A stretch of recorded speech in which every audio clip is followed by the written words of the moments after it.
Bonjour.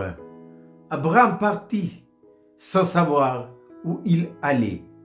Voici la main du jour. Hébreux 11, 8, qui nous dit ceci. C'est par la foi qu'Abraham, lors de sa vocation, obéit et partit pour un lieu qu'il devait recevoir en héritage et qu'il partit sans savoir où il allait. Se lever et partir sans savoir où on va pour suivre le Seigneur Jésus-Christ, c'est possible sous 4 conditions. La première, il faut d'abord être né de nouveau. C'est ce que j'appelle la nouvelle naissance. Qu'est-ce que la nouvelle naissance? La nouvelle naissance, c'est l'introduction en nous d'une nouvelle vie.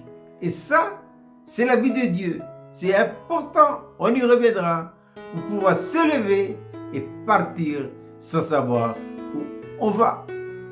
Deuxième étape, la vocation. La vocation est toujours liée à l'appel. Parce que Dieu appelle, Dieu parle. Et quand il parle jamais à l'âme. Il parle toujours à l'esprit. D'où l'importance de la nouvelle naissance. Parce que dans la nouvelle naissance, le Saint-Esprit introduit en nous une nouvelle vie. Et cette vie-là, elle va loger où ça? Dans notre esprit.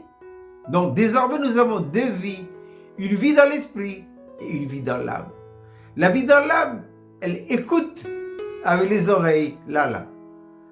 Mais la nouvelle vie qui se trouve dans notre esprit, elle entend avec les oreilles spirituelles. Et j'ai dit tout à l'heure que la deuxième étape, c'est la vocation et l'appel. Quand Dieu appelle, il parle. Qui entend? Les oreilles spirituelles.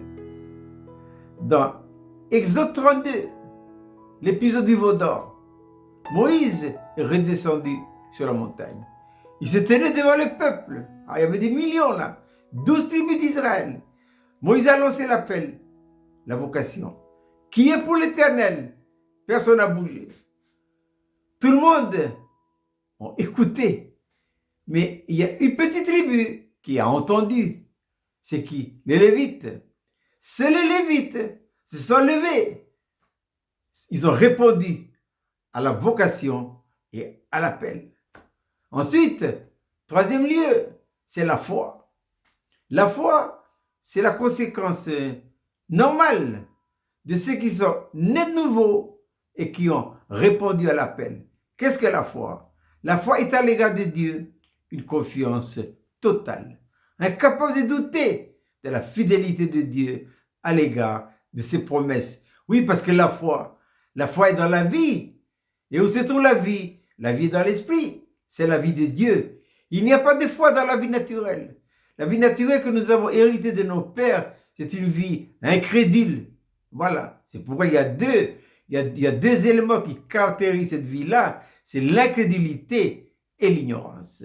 Et maintenant, en quatrième lieu, c'est l'obéissance.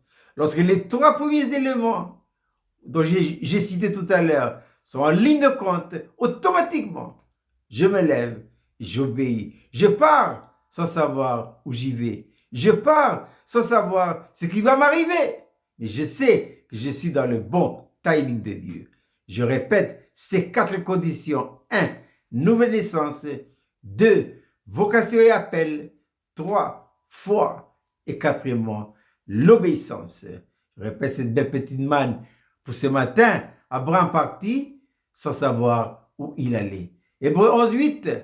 C'est par la foi qu'Abraham, lors de sa vocation, obéit et partit pour un lieu qu'il devait recevoir en héritage et qu'il partit sans savoir où il allait. Je vous souhaite de passer une agréable journée.